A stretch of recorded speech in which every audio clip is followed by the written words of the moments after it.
नेपाल की पावन भूमि अध्यात्म की सुगंध से सराबोर है। ये जगह पूरी तरह से जिंदगी के आध्यात्मिक पहलुओं से जुड़ी है। नेपाल का पशुपतिनाथ मंदिर ऐसा ही एक स्थान है जिसके विषय में यह माना जाता है कि आज भी इसमें भगवान शिव विराजमान है।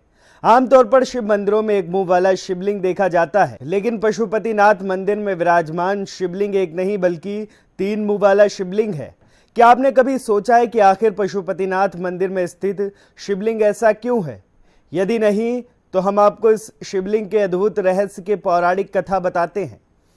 पशुपतिनाथ मंदिर को शिव के 12 ज्योतिर्लिंगों में से एक केदारनाथ मंदिर का आधा भाग माना जाता है।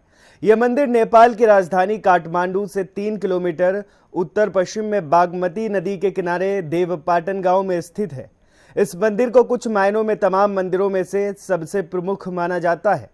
पशुपति का अर्थ है पशु मतलब जीवन और पति मतलब स्वामी या मालिक, यानी जीवन का मालिक। पशुपतिनाथ दरअसल 4 मुंह वाला शिवलिंग है। पूर्व दिशा की ओर वाली मुख को तत्पुरुष और पश्चिम की ओर वाले मुख को सिद्ध ज्योत कहते हैं। उत्तर दिशा की ओर देख रहा मुख वामदेव है, तो दक्षिण दिशा वाले मुख को अघोर कहते हैं। माना जाता है कि ये चारों चेहरे तंत्र विद्या के 4 बुनियादी सिद्धांत हैं।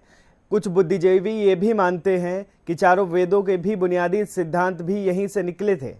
माना जाता है कि शिवलिंग वेद लिखे जाने के पहले से ही स्थापित हो गया था। पौराणिक कथाओं के अनुसार जब महाभारत के युद्ध में पांडव द्वारा अपने से रिश्तेदारों का खून बहाया गया, तब अपने की भाइयों का वध करने से वजह से पांडव बहुत दुखी थे।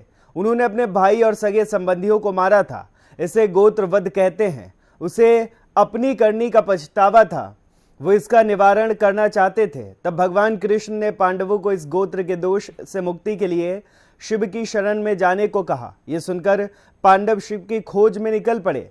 शिव नहीं चाहते थे कि उसने जो जघन्य अपराध किया है उससे उनको इतनी आसानी से मुक्ति दी जाए, इसलिए पांडव को अपने पास देखकर उन्होंने एक बैल का रूप धारण कर लिया और वहां से भागने की कोशिश करने लगे, जिसे पांडव समझ गए और वो उनको पकड़ने की कोशिश करने लगे। इस भाग दौड़ के दौरान शिव जमीन में लुप्त हो गए। फिर जब वो फिर बाहर निकले तब उनका शरीर चारों भागों में बंट गया। कहते हैं तब से ही शिव के इस 4 मुख वाली शिवलिंग की पूजा होने लगी। नेपाल की पावन भूमि अध्यात्म की सुगंध से सराबोर है। ये जगह पूरी तरह से जिंदगी के आध्यात्मिक पहलुओं से जुड़ी है। नेपाल का पशुपतिनाथ मंदिर ऐसा ही एक स्थान है जिसके विषय में यह माना जाता है कि आज भी इसमें भगवान शिव विराजमान है। आमतौर पर शिव मंदिरों में एक मुंह वाला शिवलिंग